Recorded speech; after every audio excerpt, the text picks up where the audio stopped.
Just then Barry thought he saw familiar streaks of thin red lightning out of the corner of his eye.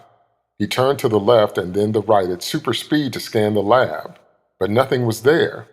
Just the familiar hum of Caitlin's medical equipment. He looked again at Gypsy's still unconscious form. He was beginning to wonder what he could trust at all. "You can trust me," said Caitlin, as if completely sensing his thoughts. "As you said, with your life." "Kate, I do. It's just, you're saying that the world I was from was an alternate timeline?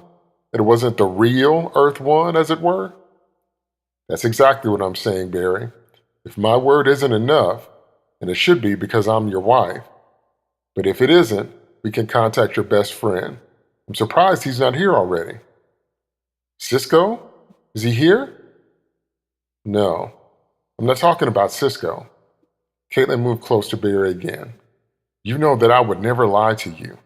I've loved you since I met you, and I love our children with a fierceness that cannot be expressed with words. We must secure the safety of the twins." Barry held her again and pulled her close. He had to admit that she felt like home in a way that nothing else ever had. "Caitlin, in my world, when we met, you were engaged to Ronnie, and you lost him in the first particle accelerator explosion. Then you got him back as Firestorm. Then you married him. Then you lost him again.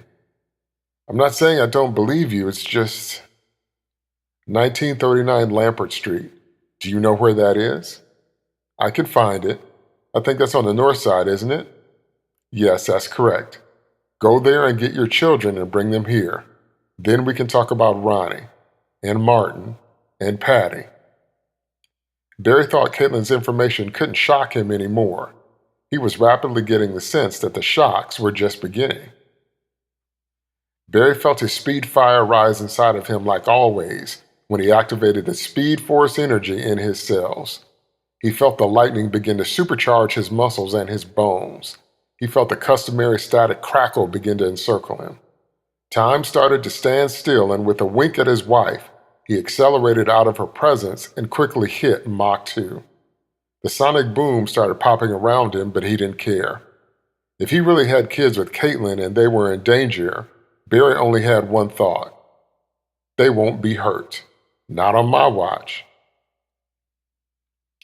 In a blink, he zipped up and down most of the streets on the north side, Infantino Street, Fox Avenue, Gardner Lane, and then he saw it.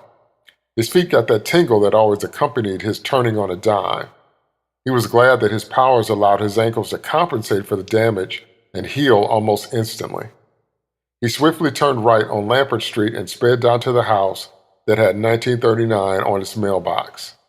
He vibrated through the front door and came to a sliding halt in the middle of the living room with his usual whirlwind and paper-stirring bluster. He saw a brown couch, some stray medical equipment, 2 TVs, his badge, and on the far right table, a pendant. He looked closer and thought it looked like the pendant Caitlin used to wear to keep Killer Frost at bay. He picked it up and saw that the tech was still intact. He hadn't seen Caitlin use it in over a year back home. In that other timeline, he thought to himself. What could possibly be? "Daddy!" Barry turned around to locate the origin of that voice. And from the winding steps to the second floor, 2 children came bounding down. A brown-haired boy that looked to be about 7 years old, and an auburn-haired girl that was at best 4. "We heard the speed alarm upstairs and knew it was you." They ran over to him and each grabbed one leg and held on like a bear was chasing them.